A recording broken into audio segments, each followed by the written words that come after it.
Il y a quelques années, j'étais commissaire d'une exposition à la Maison Rouge et à la Manufacture de Sèvres qui s'appelait Céramix, sur la manière dont les artistes avaient utilisé la céramique dans l'art du 19e et du 20e siècle. C'était un projet très ambitieux sur 2 lieux, qui d'ailleurs avait ouvert d'abord à Maastricht en Hollande, avec un joli catalogue d'environ 500 pages. Je pense qu'aujourd'hui on ne ferait plus, mais c'était le magnifique partenariat avec mes collègues, les 3 collègues, Manufacture de Sèvres, Maison Rouge et le musée de Maastricht. Et j'avais donc travaillé et découvert cette incroyable histoire de l'utilisation de ce matériau, de ce médium, qui est aussi un matériau qui pense en fait à sa manière, qui pense la sculpture, qui pense le rapport aux arts visuels, et qui a été beaucoup utilisé et pensé par des artistes femmes. Et c'est là où j'ai commencé à croiser mon intérêt déjà très vif pour l'histoire des artistes femmes, leur utilisation de la céramique, le fantasme qu'on en a, c'est-à-dire que les femmes ont été très longtemps, pendant des siècles, cantonnées aux arts appliqués, et le fait que précisément pour cette raison-là, dans les années 60-70, des artistes féministes se sont saisis de ce matériau pour interroger cette histoire-là. Pour dire, ok, il y a cette histoire, ou ce qu'on imagine de cette histoire, comment est-ce qu'on se repositionne par rapport à ce matériau, comment on réécrit de manière critique la manière dont les artistes femmes utilisent la céramique. Donc c'est en fait un matériau qui est dans son signification, qui peut être détourné en fait de manière critique, comme l'ont fait les artistes femmes dans les années 60-70, et comme le font aujourd'hui les hommes et les femmes, dans une sorte de 3e ou 4e degré de ce matériau, pour interroger le genre. Puisque donc, féminisme, première étape, ou disons plutôt femme art appliqué, première étape, 2e étape, regard critique, féministe sur le matériau, et 3e étape, comment finalement le genre s'expérimente dans la céramique. Et c'est là où je vais être de nouveau un petit peu personnelle et me tourner vers Elsa Sahal, qui est une des artistes les plus formidables, la plus formidable sur cette question du genre et de la céramique, parce qu'elle a travaillé ces 2 questions, la céramique et le genre, de manière radicale, politique, monumentale aussi, et publique. Je pense qu'elle va vous en parler. Et j'ai eu l'honneur et le plaisir d'écrire un livre et un long texte sur Elsa, qui est juste derrière moi, avec une couverture, je pense, assez parlante. Voilà, une sorte de résumé visuel, si j'ose dire. Je n'ai pas allé plus loin, je ne vais pas vous spoiler le sujet de ce soir. Et simplement pour dire que j'ai lu avec beaucoup d'intérêt l'abstract de la thèse de la 2e intervenante de ce soir. J'ai adoré à l'avance ce qu'elle va vous dire, donc je pense que vous allez avoir une merveilleuse soirée, pointue, genrée, céramique. Est-ce qu'il y a un adjectif? J'en sais rien, c'est céramique. Céramique. Voilà. Et là-dessus, je laisse la parole à Mathilde. Bonsoir à tous et à toutes. Merci Camille pour cette introduction qui finalement me permet de faire une sorte d'ellipse dans la mienne, parce qu'il y a beaucoup de choses que Camille a déjà dit. Donc je vais peut-être me contenter surtout de faire des remerciements et de dire quelques mots sur le lieu lui-même. Donc on est à Ewer, à la Villa Vassiliev, qui est l'ancien atelier de l'artiste Marie Vassiliev, qui était une artiste pluridisciplinaire, peintre, décoratrice, créatrice de costumes de théâtre, qui a fait de ce lieu, au début du XXe siècle, un véritable lieu de rencontre, un véritable lieu de fête aussi. Et nous avons envie de s'inscrire à Ewer, donc l'association qui travaille sur les artistes femmes, dans cet héritage, dans ce matrimoine, à travers notre travail quotidien, qui est celui d'un site internet, qui est un répertoire d'artistes femmes, un magazine consacré à la recherche portant sur les artistes femmes, les féminismes, la relecture féministe de l'histoire de l'art, et aussi à travers ce lieu qui est à la fois une bibliothèque, un centre de documentation. Donc vous voyez, on est là entouré en fait des livres, des monographies consacrées à des artistes importantes, dont celle d'Elsa Sahal, invitée ce soir, et aussi des ouvrages critiques, des anthologies, des expositions collectives qui sont plus dans l'espace de nos bureaux, parce que celui aussi sert des bureaux de l'équipe très dynamique qui occupent ces lieux au quotidien.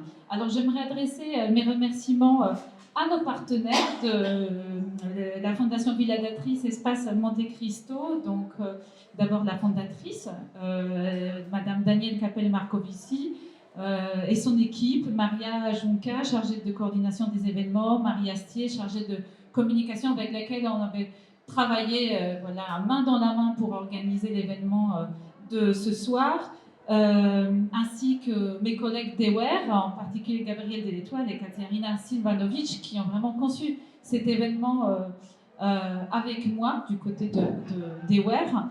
Et puis voilà, si je voulais redire que cette rencontre s'inscrit dans la programmation et dans le partenariat avec l'espace Monte Cristo dans le cadre de l'exposition Toucher Terre, qui est actuellement en vue et qui a été curatée à part Pauline Ruiz et Jules Fourtine, qui est là ce soir avec nous aussi. Et peut-être, je vais plus introduire le sujet de la rencontre parce que Camille l'a fait brillamment, mais je vais introduire en revanche nos deux intervenantes. Nicolina Kay, qui est docteur en histoire et civilisation et qui a soutenu une thèse à l'EHESS qui a été publiée récemment sous le titre L'esthétique des fleurs, Cosmos, Foiklia et Caris, j'espère que ma prononciation est correcte, dans la céramique attique des 6e et 5e siècles avant notre ère. Et donc Nicolina Kay enseigne l'archéologie et l'art grec à Paris 1 Sorbonne, à l'Institut catholique de Paris et à l'Université de Fribourg en Suisse. Et donc ses recherches portent principalement, si je peux résumer, sur l'imagerie de la céramique attique. Et ce qui nous intéresse, préoccupe plus particulièrement ce soir, c'est que ces recherches révèlent, par exemple, que les objets céramiques sont aussi des objets érotiques en rapport avec l'expérience de plaisir, notamment dans le cadre des banquets. Donc vous allez donc développer davantage ce sujet de votre recherche. Et donc, à ma gauche, Elsa Sahal, une sculptrice française qui vit et travaille à Paris, qui est diplômée des Beaux-Arts de Paris. Vous avez également fait une résidence à Sèvres. Camille a déjà introduit l'importance dans votre œuvre, dans la redéfinition de la céramique et de la place que vous avez donnée, donc votre pratique à la céramique en tant que sculpture. Donc votre œuvre est présentée très régulièrement dans des expositions individuelles et collectives, dont notamment Céramix, dont Camille Morino était cofondatrice, ou plus récemment des Flammes, l'âge de la céramique au musée d'art moderne de la ville de Paris. Ça fait plusieurs expositions consacrées au médium à la céramique, mais voilà, quand il y a eu Céramix au Bonnefontaine, Muséum Maison Rouge et Sèvres, c'était quand même très risqué, je pense, comme entreprise, parce que la terre n'était pas considérée comme un médium de la sculpture à part entière, mais plutôt le médium de l'ébauche, un état temporaire avant de gagner un autre matériau plus noble par le biais du moulage, etc. Donc c'est vrai que je pense que c'était en 2015, cette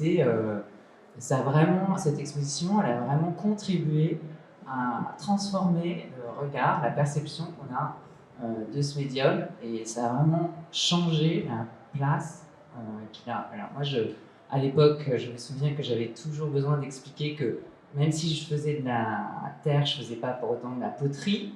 Aujourd'hui, c'est fini ce genre d'explication, c'est vraiment admis, c'est même devenu très à la mode dans l'art contemporain, voilà, la place de la céramique. Et donc, dans cette exposition, il y avait une série de sculptures de pole dance qu'on voit sur des barres de métal. Et donc, la série des pole dance vertes, je les ai nommées après Les guerrières de Monique Wittig. Et c'est une lecture c'est une autrice vraiment féministe pour le coup. En ce moment, je suis en train de travailler sur le motif des fleurs et des vases. Et je suis retombée sur ce texte de Wittig, donc, que je n'avais pas lu depuis 2015, qui dit les vases sont debout, les potiches ont attrapé des jambes. Donc on est vraiment sur ce renversement en fait de l'insulte en fait aux femmes qui ne sont que des contenants, qui ne sont pas des femmes en action, qui sont des potiches, des cruches. J'en ai trouvé un autre.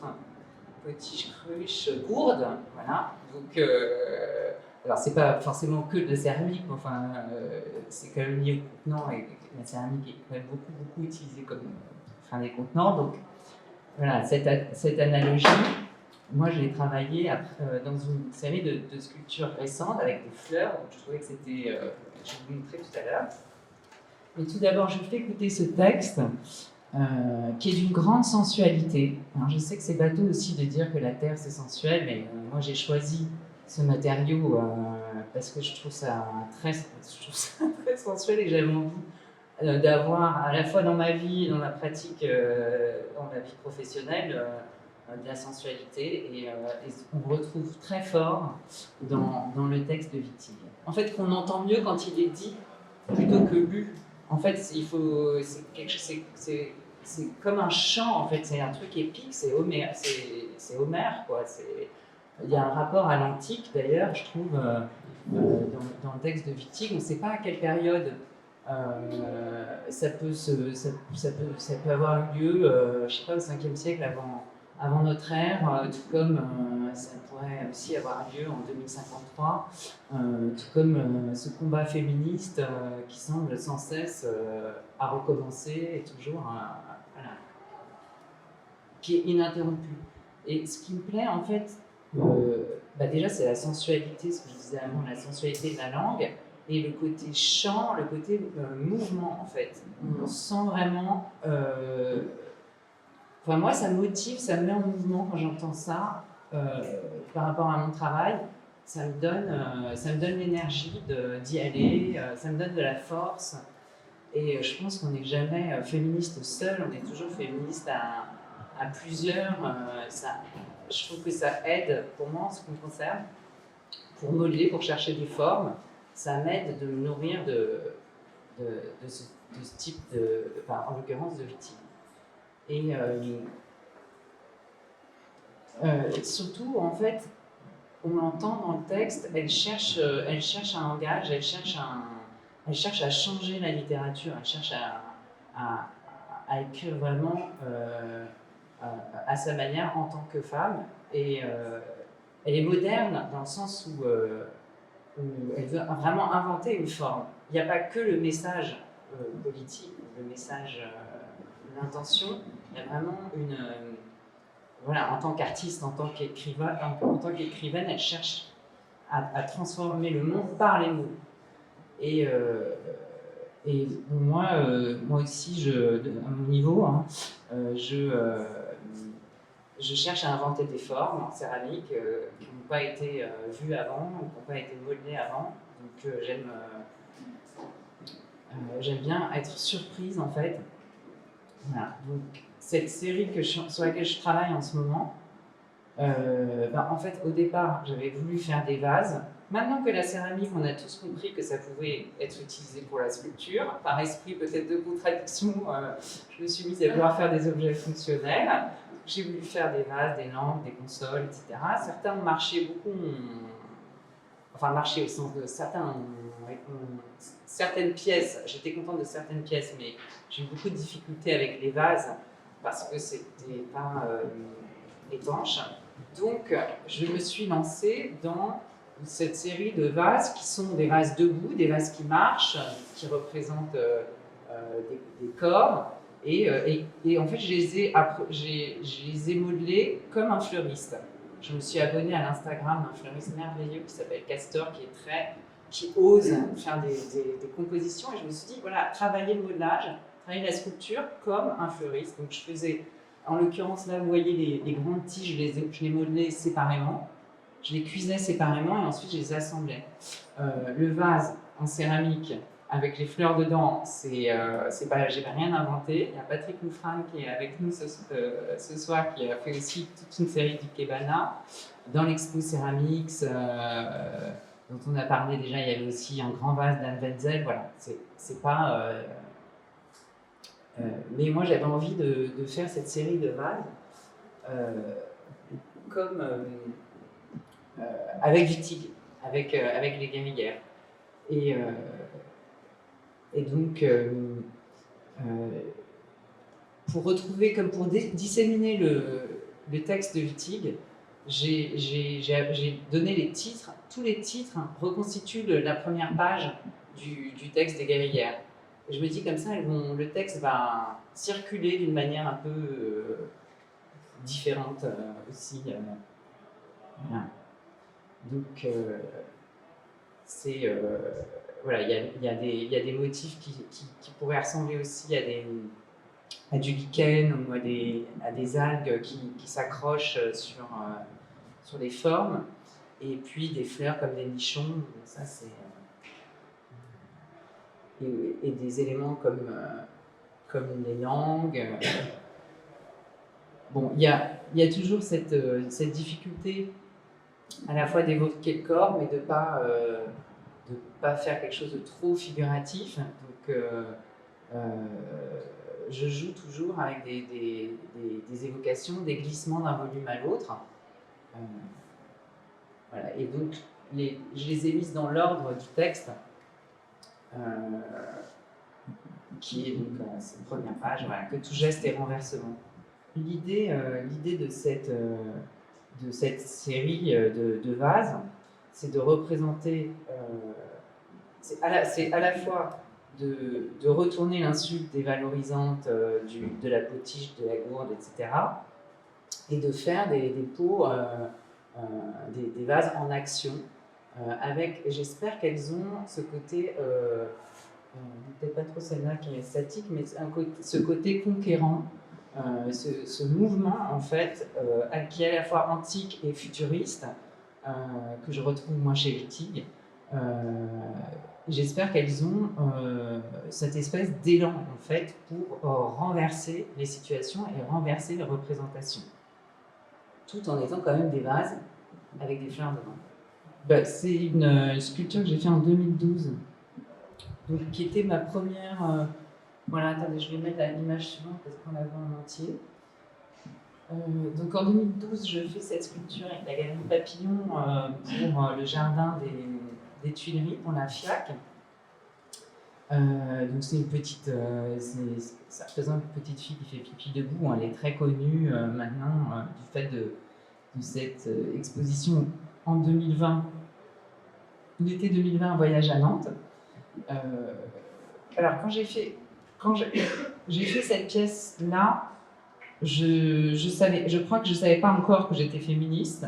Je pense que dans mon travail, c'était un moment de pivot, parce que j'ai eu quand même beaucoup de chance dans la vie, dans un milieu social qui m'a vraiment soutenue, des parents, enfin, voilà. Donc j'ai toujours eu vraiment de la chance. Mais à cette époque-là, je me suis fait virer de mon job de prof à Art Déco de Strasbourg, alors que je venais d'avoir un bébé et un deuxième enfant. Donc là, après mon congé parental, donc là, je me suis dit quand même, il y a un truc différent entre les artistes hommes et les carrières des artistes femmes. Et donc ça a été un moment de crise qui a généré, qui a déclenché une prise de conscience. Je pense que c'est quand même très souvent comme ça que ça se passe dans les engagements féministes. Et donc bon, en même temps, j'étais quand même très heureuse aussi avec ce deuxième enfant. Voilà, donc j'étais dans les couches et j'avais envie de faire une sculpture fière, une sculpture joyeuse, une sculpture drôle. Et en même temps de dire à mes filles, si l'espace public est à nous, la parole dans l'espace public, il faut la prendre, si on ne nous la donne pas. Une espèce de geste comme ça, très militant, mais sur le ton de l'humour et de la joie. Moi, je trouvais ça très joli, les lèvres lèvres joufflues de mon bébé fille, enfin voilà. Et en 2012, il a été très bien reçu. Bon, c'était dans le cadre un peu protégé de la FIAC, un événement qui quand même concerne surtout les spécialistes, les gens qui vont déjà dans les galeries, etc. Donc il n'y a pas eu de problème. En revanche, à Nantes, en 2020, c'est-à-dire 8 ans plus tard, là j'ai eu avant même qu'elles ne soient installées, un bad buzz sur les réseaux sociaux. Qui a commencé donc en juin, aussitôt que la communication avait été sur l'événement avait démarré, et des menaces, beaucoup de menaces par courrier, sur internet, des lettres, des pétitions pour pas qu'elles soient installées, des appels au vandalisme, etc., des insultes antisémites. Enfin, j'ai vraiment eu des reproches sur la pédopornographie, des choses vraiment, le rapport aussi à la protection du patrimoine, parce que la sculpture est insérée dans une sculpture dans une fontaine de la place Royale à Nantes qui date du 19e siècle, donc c'est pour certaines personnes aussi dommage de gâcher toute cette beauté en mettant de manière temporaire de l'art contemporain dedans. Enfin, il y a eu vraiment des motivations très varié. Moi, je pense que c'est lié parce que c'est un mouvement de backslash après MeToo, parce que voilà, entre 2012 aux Tuileries et 2020 Voyage à Nantes, la grande différence, la révolution à laquelle on a assisté, c'était la révolution de MeToo. Et je pense que dans tous ces mouvements, en fait, il y a des backslash, des retours en arrière, et une violence qui s'est exprimée, en fait, qui s'est cristallisée sur cette pisseuse. Voilà, alors que 8 ans avant, il n'y avait pas eu de problème. Donc en fait, ça a été en effet vandalisé. Voilà. J'ai retrouvé l'image que j'avais pas gardée, c'était des paintball. En fait, ils sont venus la nuit du 14 août avec des balles de paintball, et ça n'a pas du tout, ça n'a rien cassé en fait. C'est ça qui est quand même génial avec la céramique, c'est qu'on a pu très bien nettoyer comme on fait la vaisselle, quoi. Voilà, tout ça, toute la peinture verte est partie. Donc elle est impeccable, elle a été réexposée depuis. Voilà, il y a la résilience de la céramique. Et puis, bon, évidemment, je ne vais pas finir ma sélection d'images là-dessus, parce que c'est quand même, voilà, c'est violent, et je pense que quand effectivement, ça n'a pas laissé indifférent certaines personnes. Et moi, ça ne m'a pas non plus laissé indifférente qu'on fasse ça à cette sculpture, en fait. Ça m'a vraiment... effectivement, le côté publicité, on en parlait tout à l'heure, c'est bien, mais ça coûte quand même. Et cette sculpture-là, donc Vénus polymaste jouissante, c'est ma deuxième fontaine. Donc voilà, j'ai attendu... quelques années avant de faire une deuxième fontaine. Je ne sais pas si Camille, vous êtes au courant, mais je l'ai faite en fait grâce à une conférence à laquelle j'ai assisté, qui était organisée par Aware, où il y avait aussi les filles de la Barbe et les filles des Femmes.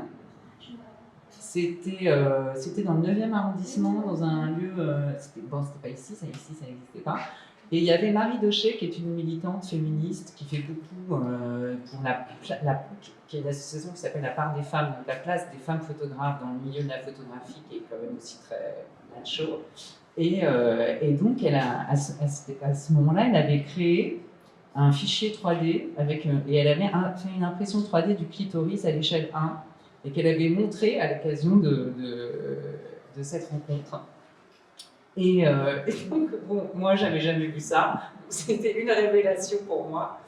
Donc, je me suis peut-être pas dit tout de suite à ce moment-là, mais en tout cas, j'ai eu envie assez rapidement d'inclure et de travailler et d'inclure ce motif dans une sculpture, d'en faire quelque chose, enfin moi aussi à mon tour de le montrer, de prendre le relais de Marie et continuer de faire exister en céramique quelque part.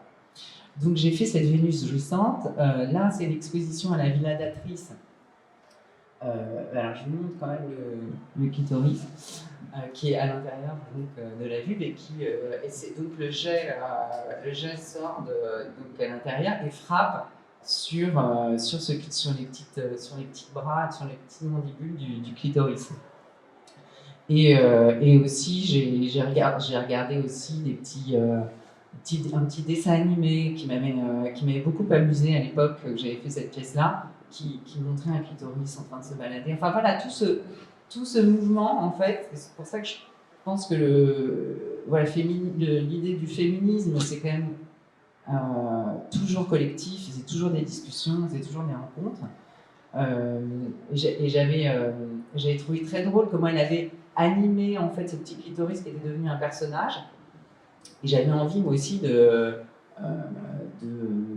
lui donner ce côté un peu anthropomorphique. Mais de toute façon, avec la céramique, quoi qu'on fasse, c'est toujours anthropomorphique. Parce que le matériau est déjà très très proche du corps, c'est déjà le corps. Le pain de terre avec toute cette humidité, cette mollesse.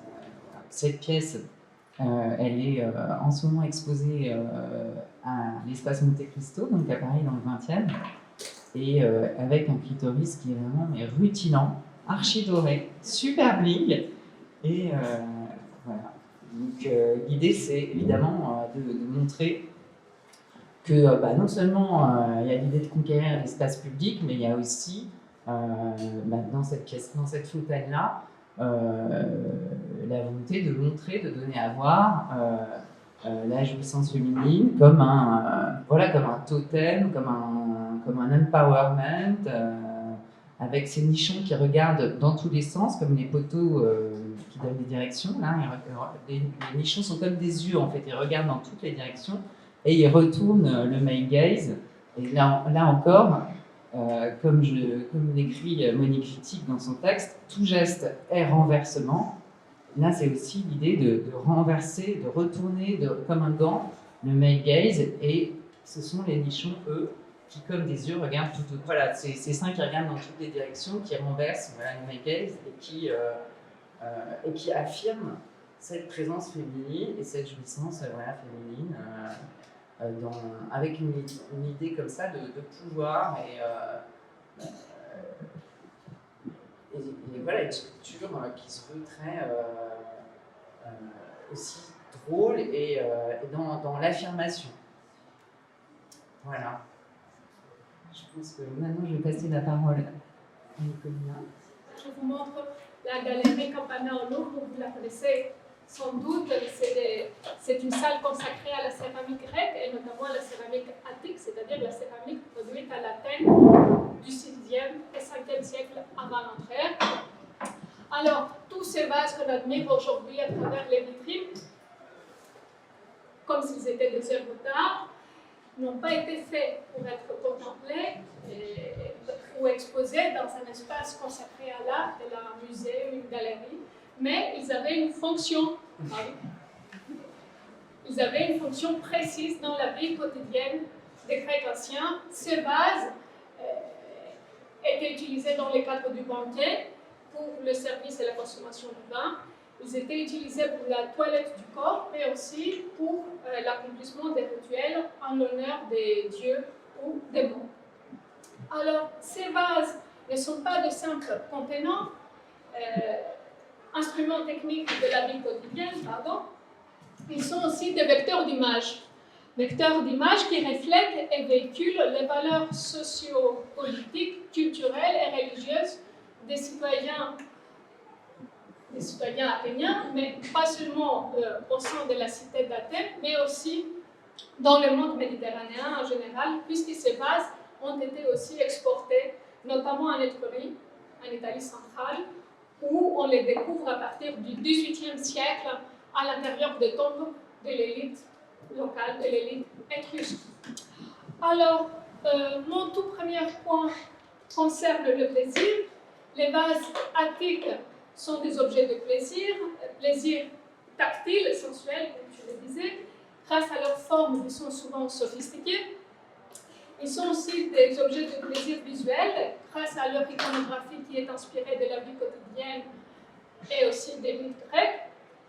Et ils sont aussi des objets de plaisir intellectuel, puisque leurs images font souvent appel au savoir poétique des spectateurs.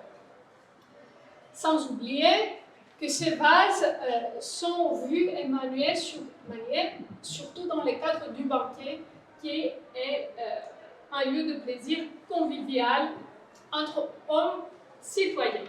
C'est très important pour nos affaires. Alors, je commence par ce mastos. C'est un vase à boire qui participe à l'esprit ludique du banquet. D'abord, parce que le banquetteur est invité à manier un sein féminin. Puis, parce que vous le voyez bien, ce vase est aussi pourvu d'une paire d'yeux, des sourcils et d'un nez. C'est-à-dire qu'il peut être vu aussi bien comme un visage que comme un sein. Et c'est-à-dire que c'est un objet hybride, tout comme les satyres qui ont l'espace sous l'anse.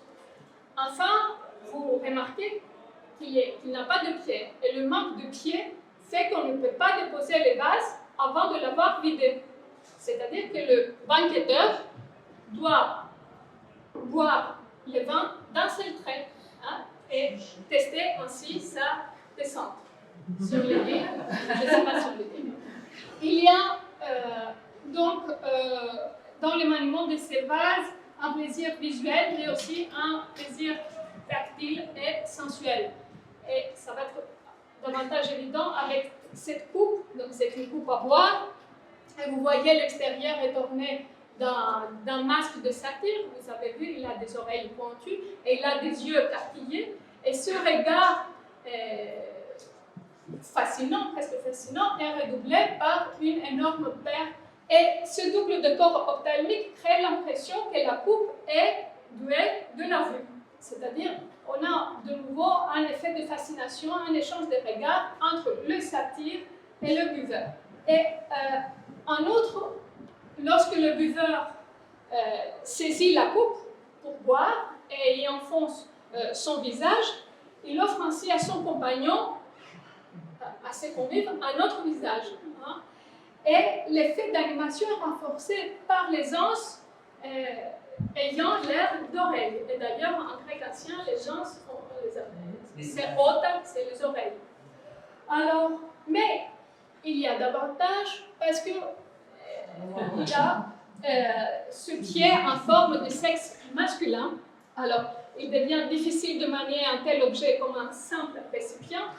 Et en le portant dans ses lèvres, le buveur ou la buveuse est impliqué dans un jeu érotique assez manifeste. Je vous laisse imaginer. Alors, et voilà, l'anthropomorphisation dont tu parlais tout à l'heure, de base, participe à l'esprit ludique du banquet. C'est un lieu de plaisir. Et vous voyez que ces vases sont des objets qui interagissent avec les spectateurs. Il y a des attentes. Donc, lorsque nous, on va dans les salles de musée, on a perdu ces liens intimes avec ces vases. On les voit comme si c'était des tableaux, comme des objets, des œuvres d'art. Ce n'est pas le cas. C'était des objets utilisés, maniés dans la vie quotidienne. Ils étaient vus de près. Alors, je continue avec des vases plastiques. On est entre un vase et vases plastiques. Ce sont des vases en terre cuite, bien sûr, mais on les appelle les vases plastiques. C'est quelque chose entre un vase et une sculpture, une figurine. Alors, il existe une importante série de vases plastiques en forme de tête humaine. Ce ne sont jamais de portraits, mais des types génériques. Et on y trouve exclusivement des femmes, des satyres, des orientaux et des noirs. Alors, de ces systèmes, il n'y a qu'un seul absent, c'est l'homme blanc, les citoyens. Les citoyens athéniens, comme si ce type de vase plastique visait à confronter le buveur grec avec toutes les formes d'altérité, toutes les figures d'altérité. Et c'est une manière d'interroger pas les gens, mais l'identité politique, civique des Grecs. Alors, oui, et ici c'est un arribal, c'est-à-dire que c'est un vase qui contenait de l'huile parfumée. Il était utilisé par les athlètes, les jeunes hommes dans la palestre, au gymnase. Et vous avez deux têtes féminines, une femme noire, une femme blanche, mais le male gaze, le regard masculin, n'est pas très noir, puisque là vous avez l'inscription kalos, qui signifie beau. Donc, et c'est une inscription qui se réfère aux citoyens qui utilisent ce vase, c'est-à-dire aux jeunes athlètes qui utilisent ce vase. Donc, voilà une petite intrusion, et vous voyez l'inscription est peinte, c'est-à-dire qu'elle a été faite avant la cuisson du vase, hein, elle fait partie du décor. Alors, je continue avec ce double vase, c'est un vase à boire. Donc, d'un côté, vous avez ce visage de noir un peu prognate, hein, et ici, j'espère que vous le voyez, il y a une inscription, cette fois gravée, incisée, c'est-à-dire qu'elle a été faite après la cuisson du vase par le propriétaire du vase. Et qu'est-ce qu'on lit? On lit Timilos est beau comme ce visage. Donc cette inscription, Timilos devait être un contemporain du propriétaire du vase, un convive, un ami. Et cette inscription est certainement soit de l'humour, soit un insulte, hein, puisque pour un grec, un noir ne peut, et en plus prognate, ne peut pas être quelqu'un de beau. Et de l'autre côté, vous avez une inscription je suis Eronassa, très belle. Donc Eronassa est belle, et en effet, l'image canonique de la femme dans la céramique attique est celle d'une femme qui est jeune et désirable. Et j'arrive ainsi à votre deuxième question, Mathilde. Pardon. Vous m'entendez ou ça va? Quelles sont les représentations érotiques qui sont les plus reproduites? Donc, les femmes en général dans la céramique attique sont jeunes et belles et désirables. Ici, vous avez cette scène-là, elle se trouve sur le médaillon d'une coupe à boire, c'est-à-dire que l'image apparaît au fur et à mesure que le banquetteur boit le vin. Vous comprenez? Je ne sais pas si vous êtes allé. Donc, elle est au fond de la coupe. Donc, elle apparaît une fois au fur et à mesure que le banquetteur boit. Et il y a un effet de surprise. Je ne sais pas si ça se fait toujours. Par exemple, dans les restos chinois à Belleville, à la fin, on vous amène un petit saké. Et une fois que vous l'avez vidé, il y a l'image d'une femme nue au fond. Et c'est le même principe. On peut avoir des femmes nues ou des jeunes hommes nus, etc. Ici, vous avez une jeune femme qui est en train de respirer un bouton de fleur. Ici, la fleur est une vraie parure corporelle, mais elle est aussi un signe, un idéogramme, qui d'un côté visualise la bonne odeur de la jeune femme, et de l'autre rappelle que celle-ci se trouve à la fleur de son âge. C'est une expression qui existe aussi en grec ancien, à la fleur de son âge. C'est un moment de courte durée où la beauté et le pouvoir de séduction de la femme se trouvent à leur comble. Donc c'est le moment propice pour que la jeune personne, la jeune femme, soit initiée à l'acte érotique dans le cadre du mariage, dans le cadre matrimonial. Alors, cette jeune femme est à l'âge du mariage et elle a toutes les qualités requises. Le miroir dit pouvoir de séduction. La corbeille à laine, c'est un signe qui dit son ardeur au travail, appréhendée par les Grecs anciens comme une composante essentielle de l'attrait érotique de la femme. Alors,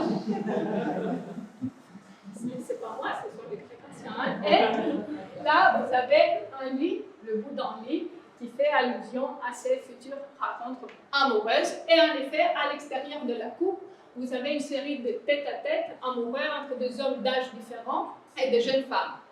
Alors, cette mise en scène des jolies filles vise au plaisir, vise à réjouir les convives. Donc, c'est un vase utilisé dans le cadre du banquet. Alors, sur ce péliquet, c'est un vase qui contenait soit de l'huile, soit du vin. On a une scène de cour érotique, on y voit une jeune femme debout entre deux admirateurs. Et vous voyez, elle tient une fleur, et entre la femme et l'homme à gauche, il y a cette fleur, enfin, cette plante fleurie qui pousse. Hein. Et ce n'est pas qu'on est à la campagne, là aussi c'est un signe, et c'est un signe qui magnifie les deux personnages, mais aussi le lien de la jeune femme avec son admirateur, avec l'homme en face. C'est-à-dire que la fleur crée entre les deux une tension, une complicité affective qui est pourtant absente entre la femme et l'homme à droite, dont la posture dit clairement qu'il est le perdant dans ce jeu de séduction. C'est-à-dire que c'est un vase qui met en scène le rôle dynamique de la femme dans le jeu de séduction. Et la femme courtisée est libre de son choix. On a d'autres vases où une femme dit non merci, je ne veux pas de cadeau, tu ne m'intéresses pas. Ah, elle ne le dit pas, elle le montre avec ça. Très bien, merci beaucoup. Alors, sur d'autres vases, ça c'est une cruche. Parce que, oui. Donc, c'est une cruche qui sert à verser du vin. Hein. C'est un vase utilisé par des hommes hein, dans le cadre du banquet. Alors, là, vous avez un jeune homme qui tend une fleur à la jeune femme, assise fleur à la jeune femme, et elle, je ne sais pas si vous avez de bons yeux, mais elle est en train de caresser ses cuisses avec une tige florale. Là, il y a une tige florale, elle lui caresse les cuisses. Il fait ce qu'elle veut. Donc, mais en tout cas, c'est un geste assez hardi pour une femme. Hein. Et vous voyez, il n'y a pas d'échange de regards entre les deux, il n'y a pas de contact physique. Toutes les tensions passent à travers les fleurs. Hein. Et là aussi, la fleur fonctionne comme un signe, comme le signe de l'attirance que de l'attirance réciproque entre les deux personnages. Alors, ailleurs, les rapports hommes-femmes sont plus violents. Alors ici, vous avez Zeus, le dieu Zeus, en train de poursuivre la nymphe Égine. Et ça, c'est un sujet enfin, le sujet de la poursuite ou du rapport amoureux d'une jeune fille par un dieu ou un héros armé est un sujet très récurrent dans la céramique antique. Ici, la jeune fille poursuivie par Zeus tient une fleur et cette fleur signale une des activités préférées des jeunes filles, la cueillette de fleurs dans une prairie. Et ce n'est pas un hasard car dans la poésie grecque, les prairies fleuries servent de toile de fond pour la poursuite et le rapt des jeunes vierges, de Parthénoï, par des hommes ou des dieux. Vous connaissez sans doute l'histoire de Perséphone qui a été enlevée par le dieu Hadès alors qu'elle était en train de cueillir des fleurs dans une prairie. Voilà, ça c'est le topos littéraire, un topos littéraire très commun qu'on retrouve dans la céramique. Alors, les palmettes que vous avez tout autour, on appelle ces motifs floraux palmettes, les palmettes servent d'abréviation à la prairie fleurie, de source littéraire. Et vous avez remarqué que la jeune fille se dirige vers la droite, mais tourne la tête pour regarder son agresseur. Et la palmette tenue par la nymphe, et figurée à hauteur des yeux, attire toute l'attention du spectateur sur ce face-à-face entre la victime et son agresseur, car pour les Grecs, le désir naît du regard de l'être convoité. Donc la palmette là, elle souligne la force du regard. Alors, c'est une scène violente, hein, de violence, mais qui est très esthétisée, comme vous voyez bien. Alors, sur le pôle de cette hydrie, une hydrie est un vase qui contenait de l'eau, qui pouvait être utilisé aussi dans le cadre du banquet. On a plus ou moins le même schéma. Vous avez le dieu Apollon, c'est Apollon, qui poursuit une jeune fille qui court. Mais là, on observe un petit détail très significatif. Le pétale central de la palmette, plus long, tu le vois, et plus lancé au lait, et plus long que les autres, c'est un pétale de forme phallique, hein, et de façon qu'il serait impossible de ne pas penser à un jeu visuel entre celui-ci et la manière dont le rameau de laurier est tenu par Apollon. Ce n'est pas que j'ai l'esprit tordu, c'est comme ça. Ce sont des éléments qui reviennent souvent dans la céramique antique. Donc là, je vous montre quelques exemples, mais il y a des centaines d'exemples de base. Et la poursuite vise à l'assouvissement du désir physique du poursuivant, hein, et des métaphores visuelles de ces genres ne doivent pas nous surprendre. Mais on ne le voit pas, mais là il y a une inscription qui désigne Apollon comme Kalos, hein, il est beau, Apollon il est beau, fait que la violence recule devant la beauté acclamée d'Apollon. Encore une fois, une scène esthétisée. Hein. Il est beau, le violon.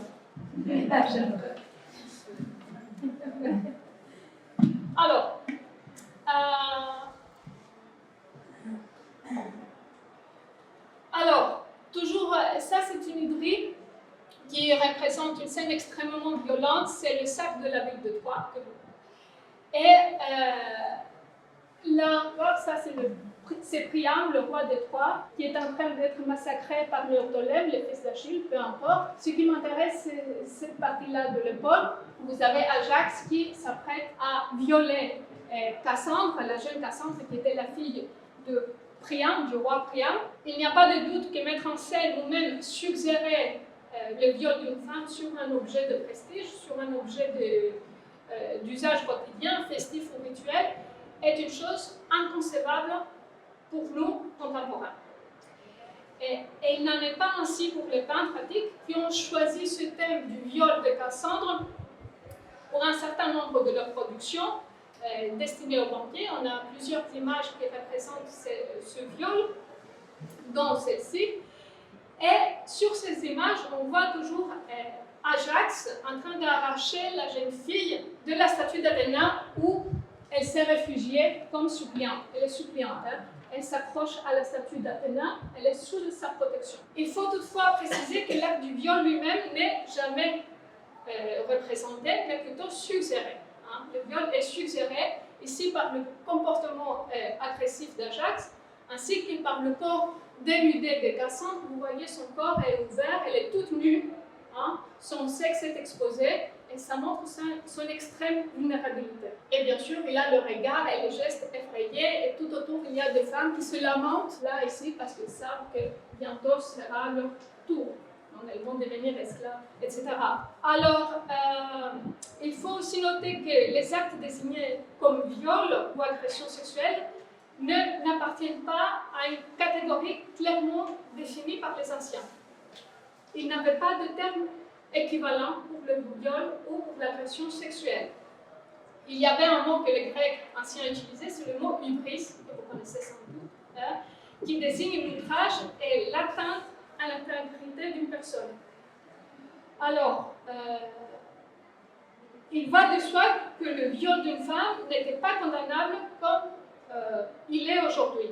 S'il y avait condamnation, c'était seulement parce qu'atteindre au corps d'une femme signifiait atteindre à l'honneur des hommes de sa famille, son époux, son frère, son père. Hein? Donc ici, le viol de Cassandre entre précisément dans la logique de la éradication de l'oikos de Priam, de la maisonnée de Priam. Et dans la mise en scène de l'épisode, ce qui pourrait déranger le spectateur antique, c'est moins le viol lui-même que l'affront, l'outrage d'Ajax à l'égard d'Athéna. C'est ça qui dérange, qu'Ajax ose attaquer, agresser la suppliante. La suppliante fait corps avec Athéna, avec la statue d'Athéna. Donc il n'a pas le droit de la toucher. C'est ça qui est dérangeant. C'est là l'hybris, pas le viol, ni l'agression. Et j'arrive à la dernière question que vous m'avez posée. Alors, y a-t-il des bottières en Grèce antique et quelle est leur place? Alors, la réponse est plutôt négative et s'il y en a eu, elles n'ont pas signé leur production. Les noms de potiers dont nous disposons sont tous masculins. Et c'est aussi le cas pour les peintres.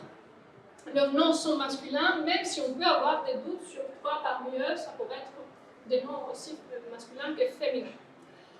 Et dans tous les cas, même s'il existait des femmes peintres, les images de vases antiques véhiculent des valeurs propres aux hommes citoyens.